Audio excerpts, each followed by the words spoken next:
So I recently shared my schedule with you guys, and I wanted to talk about some of the things that are on that schedule. You already know how important affirmations are.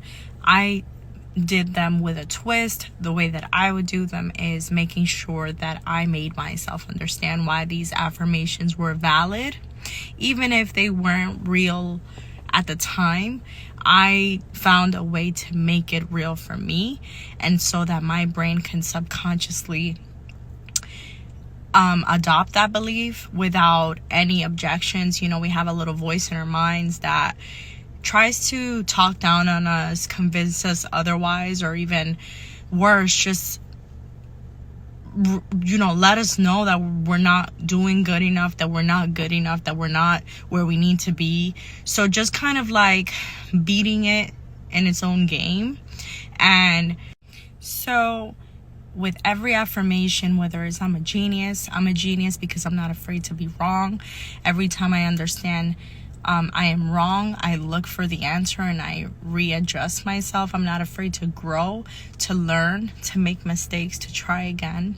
That is what makes me a genius, and I'm constantly seeking new information. So I don't just go into my affirmations and say I am beautiful, I am loved, I am powerful, my words hold power, I am amazing, I am healthy, I am this, I am that, I can do and attract anything I want.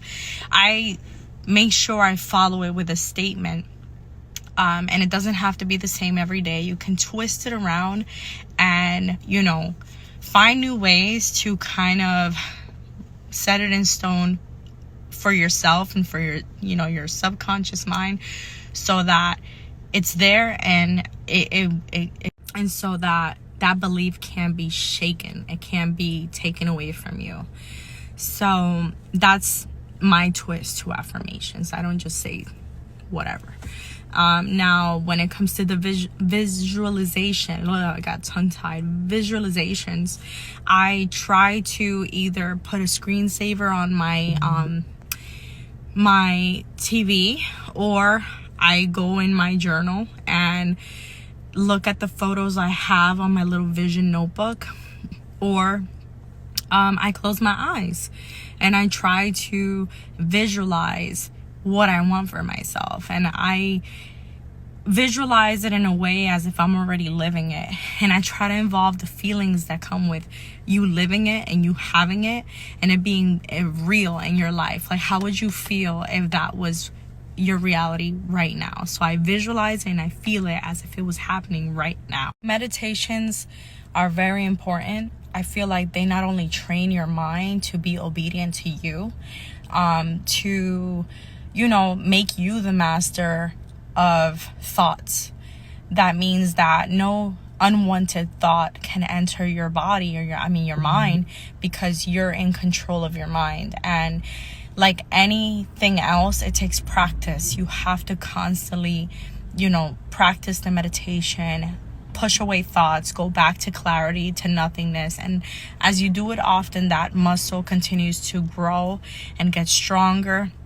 And sooner or later, your mind begins to obey you and you become more in control of your thoughts. That's why I feel meditations are very important. However, meditations go so much further than that, as far as manifestation, healing, astral projection. It is endless of the possibilities with meditation, and I speak on this from experience. I don't want to get too deep into that. Those who have successfully meditated and experienced different types of experiences understand what I'm talking about. It takes time and you have to build yourself to it. All of that extra stuff to me is extra. What I like is mental power and control, being in control of your thoughts and your mind. So that's my take on meditation and why it's important for me to have it in my daily routine. I'm waiting for Bella to get off the bus, which she just got here. So I'm going to continue discussing and diving a little bit deeper into my schedule and the importance behind each and every one of those, steps I shared, those, tasks. Now, the breathing exercises, the Wim Hof breathing exercises, is backed by science. The technique that Wim Hof discusses, if you look into this man, it's a strategic breathing exercise that, I mean, I can honestly say it works exactly the way he describes it. It is specifically designed not only for tons of health benefits, but also for any anxiety, depression. And, our breathing is so much connected to our emotions and, just our state of being. So really exercising in that area is so important. And I feel like it just adding all these little techniques worked powerfully together. So Wim Hof was definitely a part of my, daily schedule. And you can look into it. Wim Hof is notably very well known, and his work has been put through studies. His wife committed suicide. There's a story behind how he started doing it. It's incredible, but his work has been shown to heal people from chronic illnesses, autoimmune disease. It was even put through a study where a group of people were injected intravenously with a virus that made them sick or something that made them nauseous, and they were injected with this while doing Wim Hof. So it was done intravenously as well. Those doing Wim Hof did not experience the side effects of the injections, while those who did not do Wim Hof did get sick. So you can look this up as well. I can try to look up this case study and share it as well. That schedule helped me maintain so much balance. I radiated so much goodness because of the way that schedule made me feel.